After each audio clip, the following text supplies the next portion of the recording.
Maraming pagpaplano ang nakikita ko. This is the energy here of someone. Could be someone connecting to you. Maraming ditong pagpaplano, no?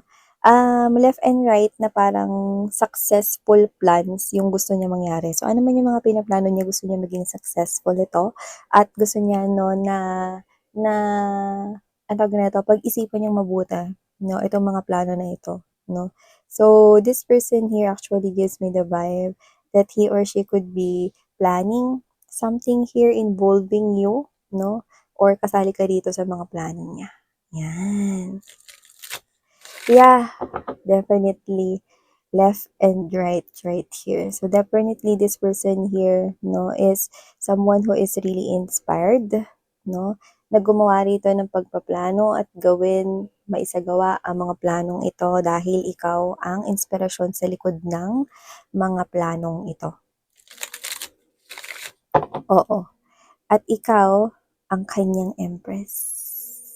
So definitely, this is the person here who sees you, no, na ikaw yung gusto niya rito makasama forever.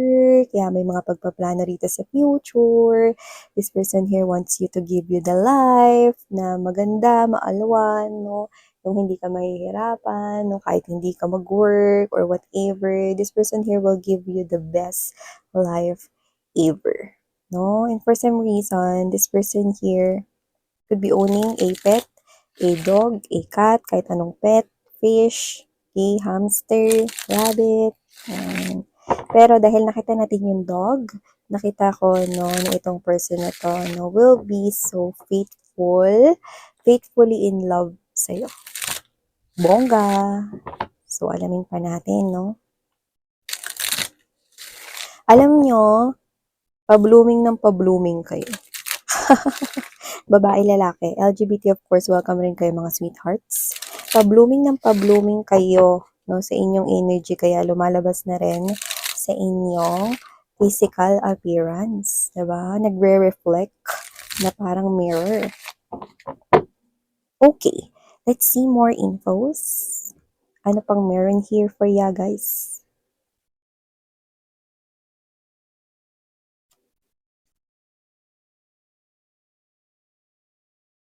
Oh,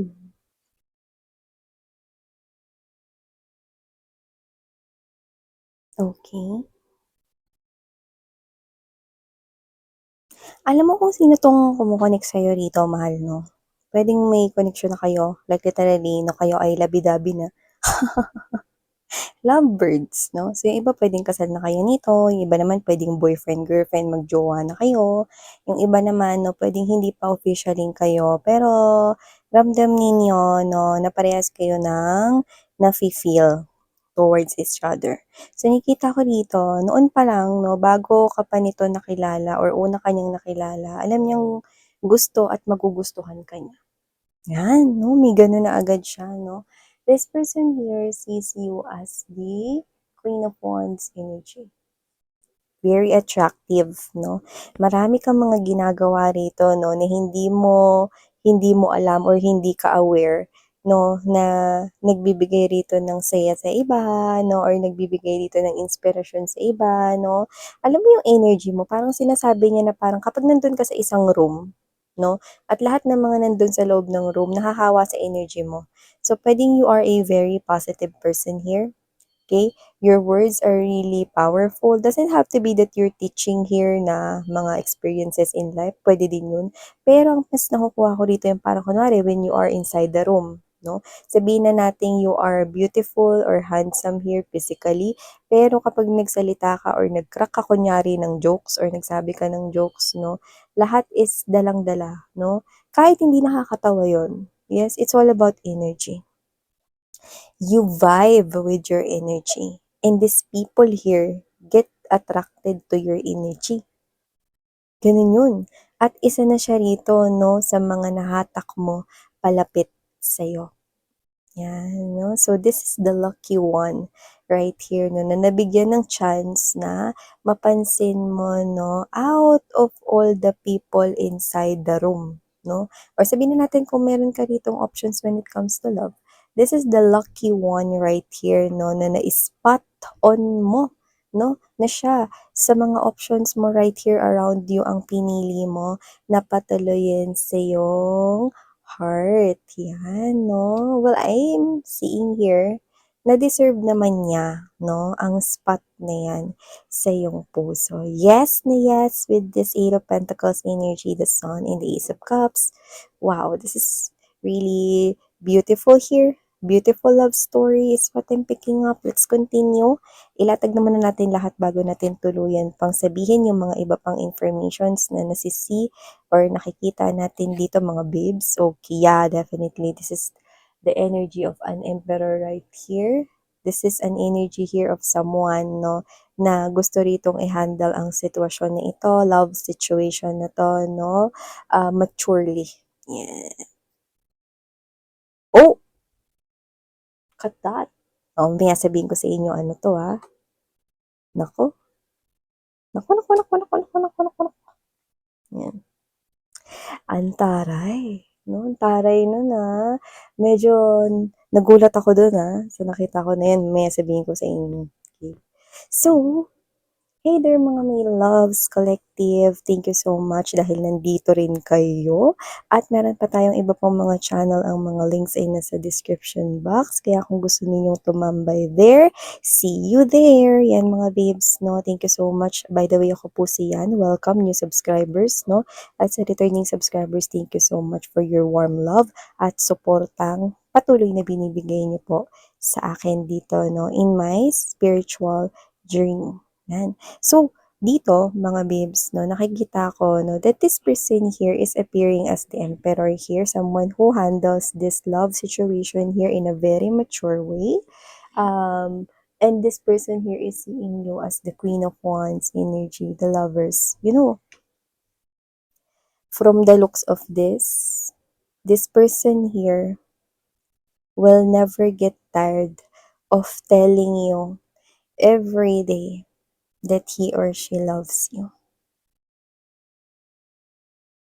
Maybe this person here will literally tell you or baka ginagawa niya na to, no, every day, sinasabi niya sa'yo rito na mahal ka niya or every time na magta-type siya rito ng message sa'yo, no, ang ending message is always, I love you, no, or mahal kita, mga ganyan, no.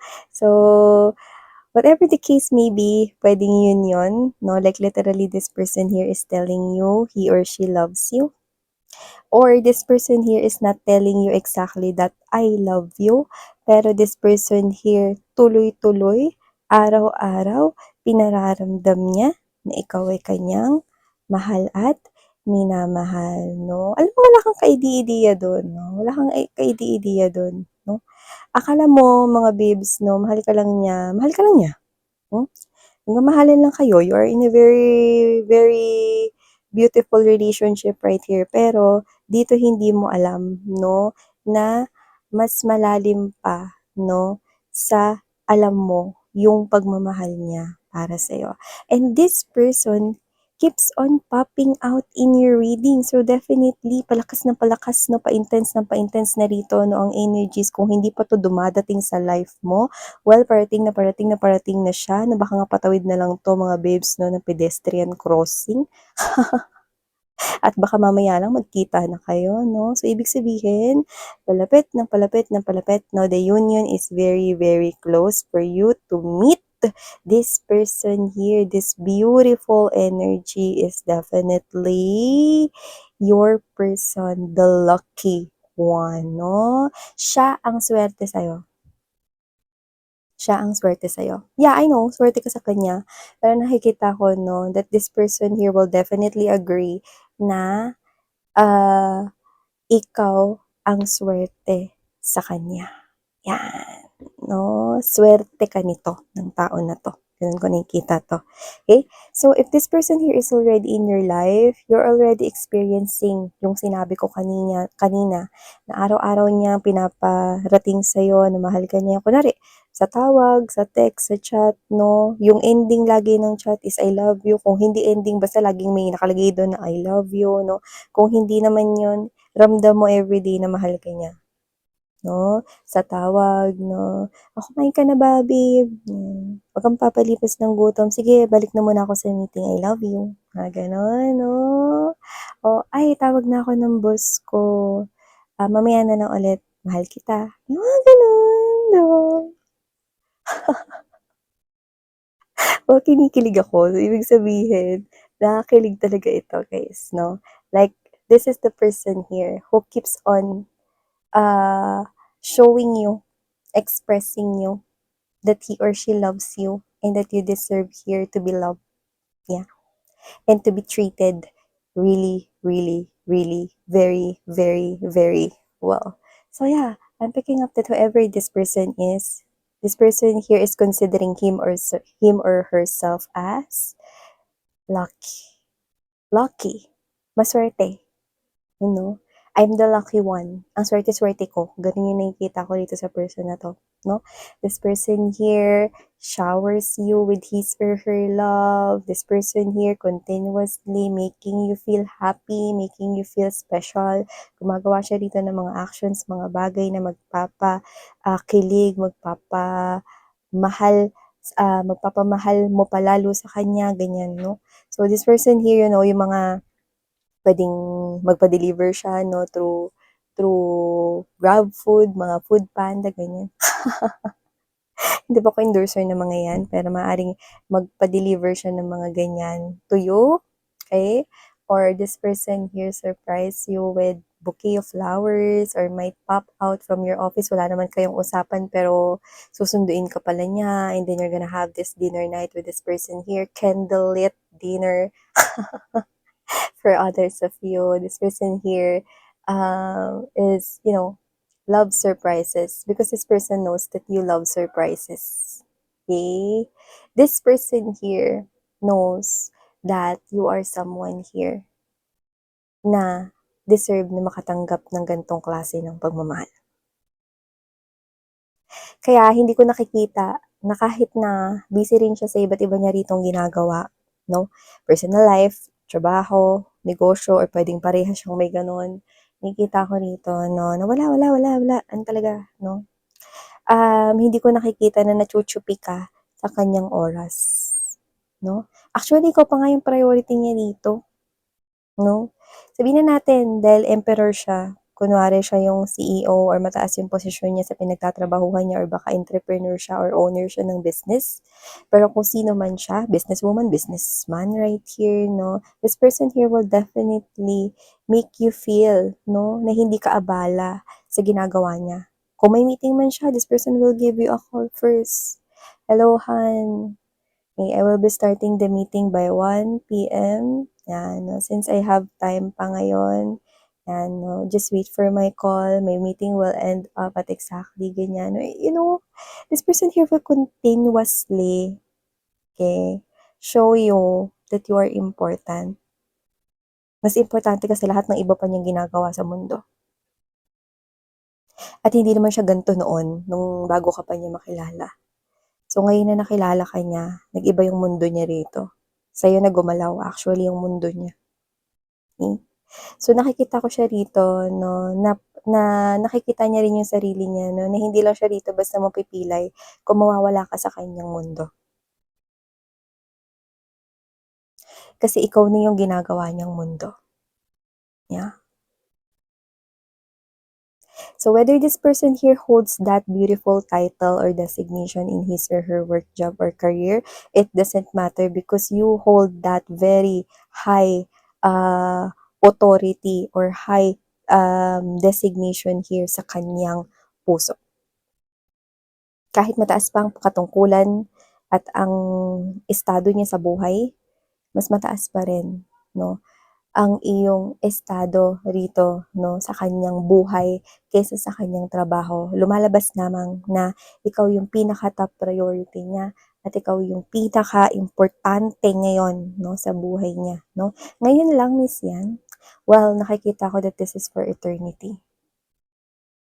Ngayon, at sa mga susunod na mga darating na mga bukas, nakikita ko, no, na ang taong ito ay patuloy na magbibigay sa iyo, no, ng mga bagay at dahilan para mas maramdaman mong ikaw ay kanyang tinatangi at minamahal, no? At ito na sasabihin ko na sa inyo kung ano yung nakita ko kanina no na ikinagulat ko dito. With the Four of Coins energy, Four of Cups, and there's this King of Swords energy. This is an energy here of another person. Actually, the Four of Cups right here, hindi ko nakikita na miss opportunity ito. But this person here, no, this person here loves you. May isa pang energy na lumalabas dito. This person here loves you too.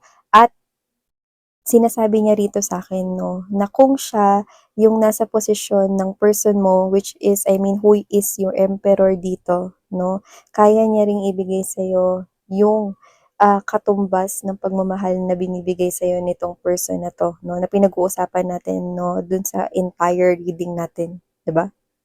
Okay? So this person here, alam niya na kaya niya yung tumbasan at masikitan pa. Pero dito, nire-respeto niya ito. No? Hindi niya na rito sinasabi ang kanyang nararamdaman sa iyo at hindi niya na yan ipinagtatapat dito, no? Tinatago na lamang niya ito, no? Hindi niya naman nakikita ito bilang missed opportunity at hindi rin naman ito first come first serve, no? Dahil nauna yung emperor or what, no? This is about respecting here kung sino yung minamahal mo, collective. At ang minamahal mo ay ang emperor.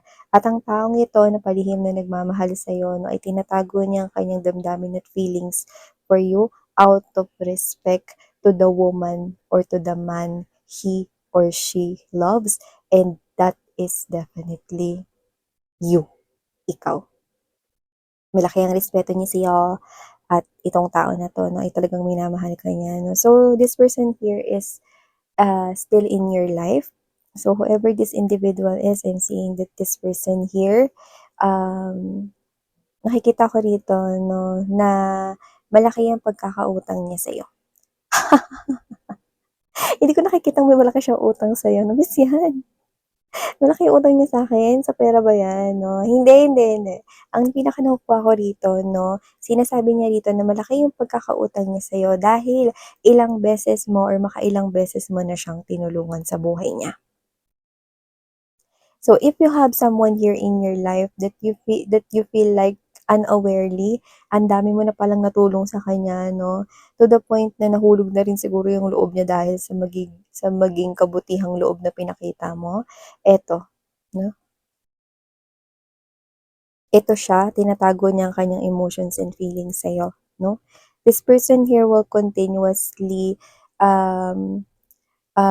observe you from afar. So, nakikita ko rito na hindi siya aalis sa life mo, no? So, nakikita ko rito na parang this person here could be connecting with the emperor spiritually or sa prayers niya, no? Na sana alagaan ka ng emperor ni ito, no? At huwag niya pabayaan, no? Kasi parang dito sinasabi niya na hindi niya kayang tanggapin, no? Na parang ipinaubaya ka niya dito sa tao na to kung sasaktan ka lang nito. Pero nakikita ko rito, ito, malayo mga babes, no, sa sabaw ng pusit. Nasasaktan kayo nitong person na ito. Okay? So, wow, definitely, hindi na ako nagugulat, no, na meron ditong nag-showed up kasi ang lakas ng energy mo. Okay? Nagulat ako kasi very beautiful na here, no, plus biglang may sumulpot rito, no, na isa pang tao, no, na may malaki yung pagkagusto sa inyo. Actually, mahal niya kayo, no? Pero hindi ko siya nakikita ritong nangingialam or umeeksena, no? Pero minamahal ka lang niya sa malayo. Yan. Ang taray. Siguro nagpa-rebond ka nung 13th month pay mo. Sa'yo, babes, no? Kinikita ko here. So, yeah. Wow. I'm seeing that these are the energies right here, no? Very inspired and very motivated sila because of you. So, thank you so much for your time here, my loves, and sana ngayon love and light. Annyeong.